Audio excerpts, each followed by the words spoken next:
Welcome to Kent Hance, the best storyteller in Texas. Find us on our website, which is hancepodcast.com, and send email. If you have a question, a comment, a favorite story that you'd like to hear, feel free to email us. It's info@hancepodcast.com. Make sure you like and subscribe to this podcast. You'll be notified when we release a new episode, and we put out a new episode every Monday morning. Chancellor Hance, let's get started. Saying of the day. Saying of the day is from Colin Powell. It said, you don't know what you can get away with until you try. He's of the school, ask for forgiveness rather than permission. I think there's a lot of people that have gone through that school. If you're in government and you always ask for permission, it just takes forever.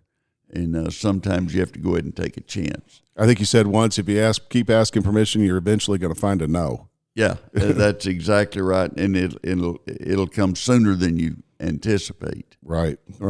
A lot of news this week, and a lot of activity on college campuses. Right. And I don't think there's many people more qualified to discuss this than you, having been the chancellor at Texas Tech University and dealing with issues. This is a big one, though. It has been, and it's spread, and it's really. If you'll analyze where it's spread, it just tells you something about the areas.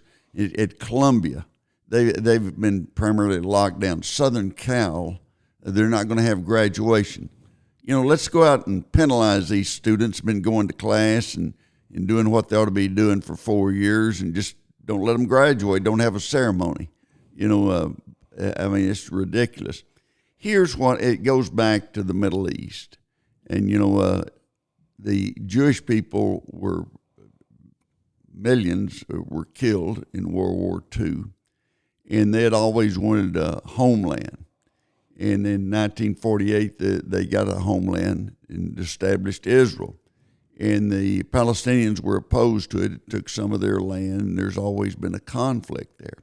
The biggest problem with the conflict is that Hamas, which is now the elected party for the Palestinians, Hamas had their bargaining position is they want all the Jews dead. Well, when you're trying to bargain, say, now what do y'all want? We want the other side eliminated and killed. Well, that's, as Charlie Wilson said, well, what about half of them, or a third, or something? It's ridiculous. And so you look at what happened with the Camp David Accords in 1979. I was in Congress at the time. We were involved. And President Carter, that was probably the height of his career, that he got Egypt and Israel to reach a peaceful settlement, and they've gotten along ever since. And there may be a few little bumps in the road, but they're not at war with each other. And it's been, and I don't understand why the Palestinians don't see what the Egyptians did, how they, accomplished it. Fatah was the party, and the head of the party for the Palestinians was Yasser Arafat. You remember Yasser? It looked like he had on his head, it looked like he had a tablecloth for an Italian restaurant. And he was a negotiator, and he was not well liked by some and hated by others. But he wasn't militant enough. So the Hamas threw his party out, and they took over in 2007. They've been very militant. And then on October 7th, they invaded Israel and killed a lot of people and took, they still got a couple of hundred hostages.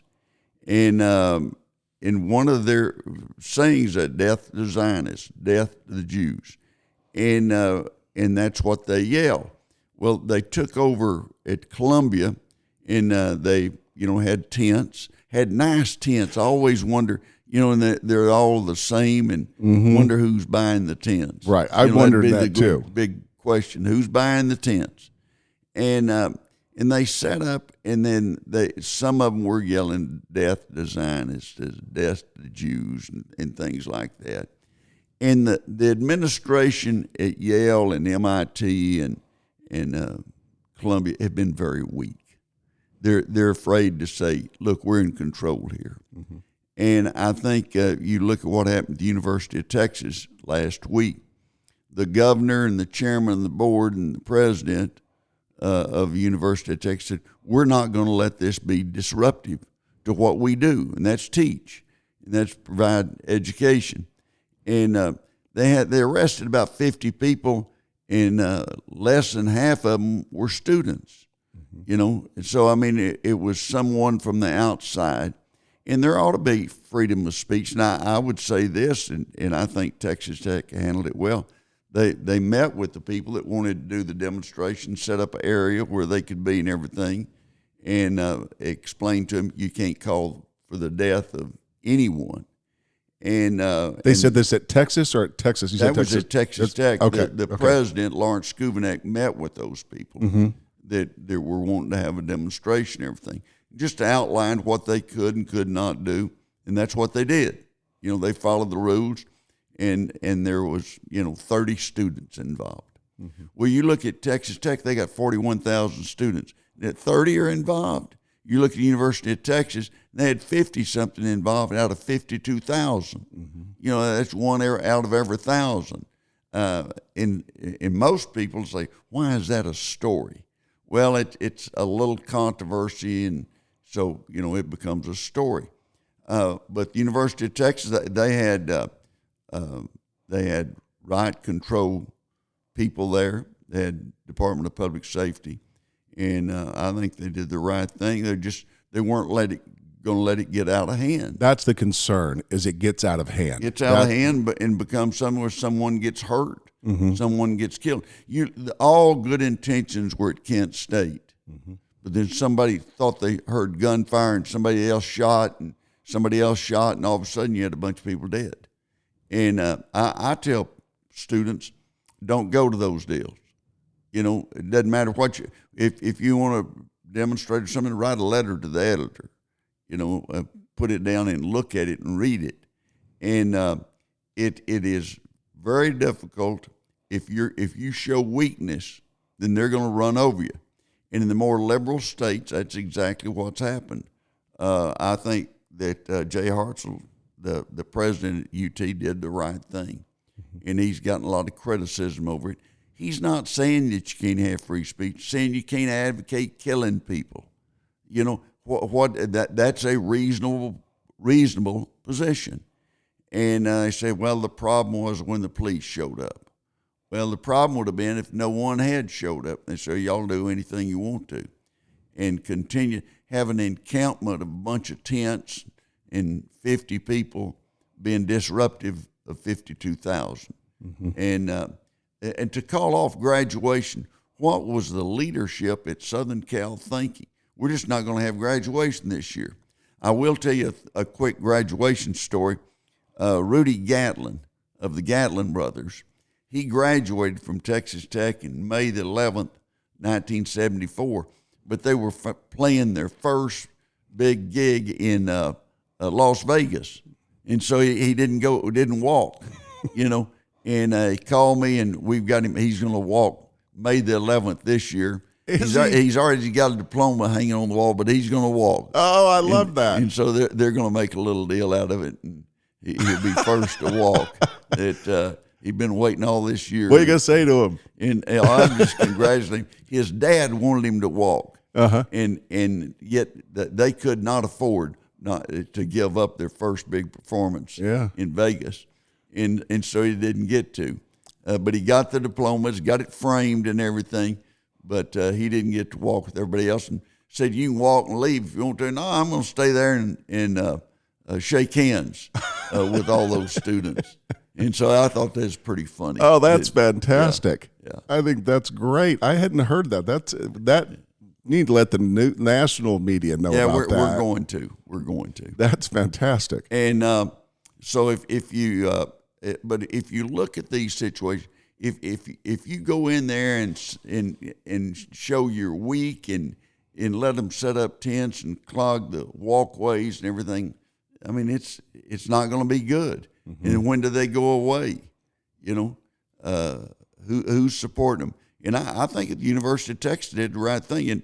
And besides, you got 50 students, and maybe 100 showed up, maybe 300, I don't know, but 50 were arrested. And then the prosecutor here is not going to prosecute them. He doesn't prosecute a lot of things. He already said they don't have enough Yeah, reason. no, he had already said that, and he's a district attorney that was supported and elected by George Soros, and there's just a lot of things. He doesn't believe in some of the laws, and so he's not going to.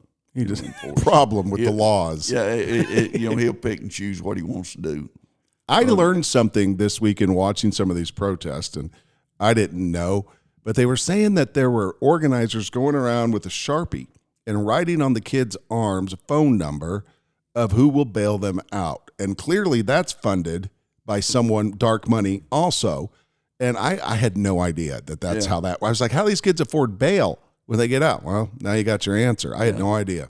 So somebody's always there to get you out on a deal like this. But look, it comes back to the red states, blue states, whatever you want to call it. And if the administration's firm and said you can have free speech, you can't advocate killing people. Mm-hmm. That's a no.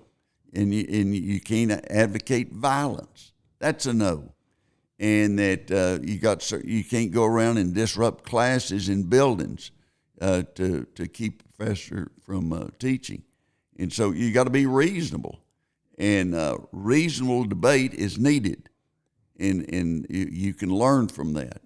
But I think that, in looking at what's happened, some administrators have handled it pretty easy. And there's some schools it's easier to handle than other schools.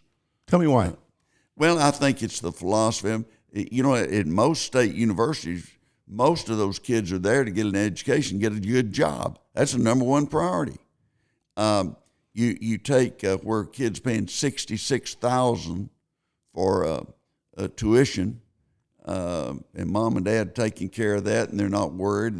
They've got jobs already lined up, or whatever they want to do, and they can get off on some cause.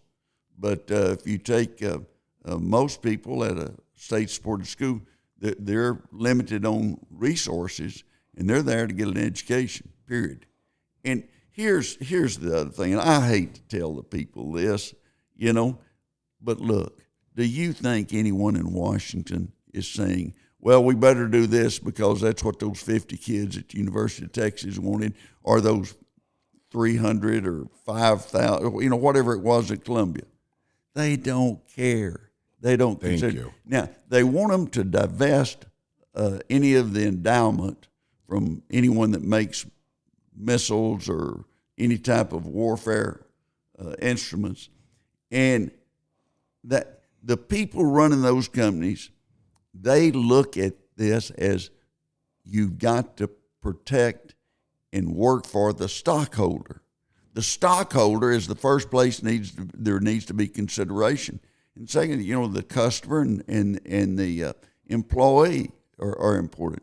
But Harold Simmons, who was a billionaire out of Dallas, used to say, company that doesn't work for the stockholders, why would you buy stock in them? And I asked him one time when an airline was up for sale why I didn't try to buy it. And he said, they run the airlines for the employees and the passenger, and they forget about the stockholder. So why would I put my money where the stockholder is going to be forgotten? And but I'm just amazed that grown people think that those demonstrations, the only people going to be nervous about that are the people that are pretty weak. Mm-hmm. And they're going to say, well, they're demonstrating. We better do whatever they want us to do. Give me a break. I'm so glad you said that, because I watched some of the news coverage of those, and I'm like, no one cares what these people think. But you nailed it. The people in Washington, 30 people on a campus somewhere, yeah. I mean, that's not going to change anything. It's not, and most of the time you're wasting your time, and there are ways to express yourself without getting a tent put on the ground at the campus. And of course that's kind of exciting, and they get to thinking it's important. I saw some of the protesters were interviewed, and one of the girls asked another one, "What are we protesting about?" Mm-hmm. And she said, "I don't know, but the police are going to be there and everything. Get a job, grow up." You said something earlier that reminded me of something that Senator Katie Britt said that we recently sat down, Chancellor Hance sat down and interviewed her. We've got it in an upcoming episode. She was fantastic. But one of the things that you'll hear during that conversation, you kind of just hit on, is that you can disagree with somebody and still respect them and be respectful towards them. And that's something these young kids need to learn. You can disagree. Yeah, and the politics has not shown that in the last 15, 20 years, and people are so personal. But Katie's been an excellent U.S. Senator, and that she's 42 years old and has two students, two children, she and her husband Wes, and is going to be a good senator. She's made friends with some of the people on the Democratic side that she never votes with, but at least she can talk to them. The guy from Pennsylvania. Yeah. She's talking about Fetterman, that she at least, made friends with him, and they don't vote together. They don't agree most of the time, but there may be some issues that come up where you will agree, and you need to have that pathway open. It's very important, important. She's very impressive, and we have that in an upcoming episode. We'll be sure to let you know when it's released. You'll really enjoy that conversation that Chancellor Hance had with Senator Brett. It was great. One other thing, I jump in subjects now that I wanted to mention. Portland, Oregon. The Portland, Oregon Port Authority has announced they're closing the container shipments October 1st. They've been a big port for a long time. And there's a big argument, and I'm going to try to get somebody on from the port. They've overregulated them, they've taxed them, and that has not been sensitive business. Well, I looked up the Port Authority, and they had one officer that's the Abundance Prosperity Sharing Officer. So what the heck is that? In the Prosperity Sharing Officer, that you're going to share your prosperity. That's good. I mean, I don't understand what you do. Are you trying to, the people that own it, you're trying to get a rate of return for them, or you're trying to? And it was more about being politically woke than it was anything else. And Oregon is not a great place to do business right now, and they have not been. That's the only state I've never been to. Oh, really? I've been to 49, but I've just never gotten around to getting to Oregon. The coast there is beautiful. The Oregon coast is gorgeous. Is. It's a great state, and they have different political views. That they used to have what would be called moderate Republicans, and now they've got mostly liberal Democrats, except in the eastern side. The eastern side's a lot like West Texas. It's a conservative area, and it's got a lot of agriculture. But I think it's just kind of sad that the port's having to close, and I'm going to try to get somebody from the Port Authority to let us have an interview with them, because anytime you lose something like that, it's a big change. And it's bad for the people. I mean, over 8,000 jobs will be gone. And once you close something like that, it's very difficult for them to ever come back and open something up. They've just overregulated them. Well, and some people say, well, that's not true. It's just they're too far inland. That you've got to go so many miles inland, and it makes it more difficult. And some people say they're overregulated, they're overtaxed, and some say that, well, the world's changing, and it's just hard to get the people in that far. But just sad to me that's, there's a lot of cotton in West Texas will go by rail to Long Beach, and then they go, but a lot of it goes to Galveston and Houston, and is shipped all over the world. Mm-hmm. There was a story that some people, that their cat was missing, and they were upset and everything. And about a week later, they got a call from Amazon, and they had found the cat. It was in a box. They returned the cat with some shoes, and they took the cat to a vet, and he looked at their microscope deal and their chip, the microchip, and he looked at their microchip and found out who it was, and the lady that had found the cat was a cat lover. Mm-hmm. She called him, told him, and they drove from Utah to California to get the cat. And I mean, it's 500 miles or so or more. And so that was a lucky cat. It was in the box for 5 days. But it was a box full of shoes. It wasn't a small box. And there were shoe boxes in there. And somehow the cat had gotten in there and they didn't look to see, and they just, taped it up. And away the cat went on a little journey and was gone for 6 days without food and water. But the cat was fine, and the people were thrilled. The woman was interviewed on TV and cried. Really? Yeah, I felt sorry for her. I just thought she's, my Uncle Clarence one time said, "Don't cry over something, can't cry over you." I was crying over a dog. I was like 7 years old. But the cat was a lucky cat. Yeah, it was. I believe I'd said you can keep the cat. I don't know. Yeah, I'm not coming to get that cat.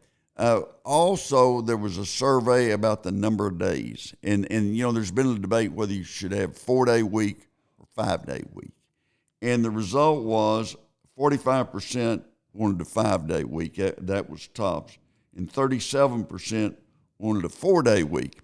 And get this, 6% want a 7-day week. Now I got to go find those people and hire them. I mean, they're going to 6% of the population. That's a lot of people through a poll, and that they wanted 7, and 2% wanted one day a week work. And 3% wanted 6. But I laughed at that. 6% saying we'll work 7 days a week. That's pretty tough. Some people get depressed on weekends because there's nothing to do, and you need to get a hobby if you get in that category. But boy, there's always something to do, isn't there? Don't you feel like that in your work? There's always something if you want to find it. Hey, most people take work home with them at night and take some work home with them on the weekend. That's when I get caught up on emails and different things that I need to read. But that was pretty interesting to me that someone would come out and say that they wanted 7 days a week. Did you see the story about? Hey, I'll say this: none of them have been in my office. Nobody in the office coming. We want to work 7 days a week. I bet you have one after they listen to this podcast. Yeah, they might have one. Someone will be in your office. Chancellor, I'll work 7 days a week. Yeah, I'll work. Did you see the thing about America is pretty much divided on whether or not to wash new clothes before you wear them? I looked at that, and it was 49% won and 50%, and 1% didn't know, it couldn't make a decision. Mm-hmm. There's always an undecided, it seems. But I've never thought about that. I haven't either. That's not high on my list. If I'm going to wash clothes before I wear them. And people say, well, somebody packed them and they had, they may be dirty or something like that. And I just, We'll take my chances. I'll take my chances. I've never even thought of washing clothes, brand new clothes, before wearing them. There was also, it's just that time of year where a lot of people are doing spring cleaning, getting rid of clutter, and there's some recommended ways to get rid of clutter, and it's good for your health. It's good for your health. They say if you have a lot of clutter, it affects your sleeping habits. And also it can affect your health. And there's just a lot about it that you will not be as well organized. That's the reason a lot of people say that first thing you do every morning, make up your bed. Mm-hmm. And that you're off and running. Yeah, other things on that list that it's harder to focus if you got everything cluttered all over the room. And it's, as I mentioned, it's harder to sleep.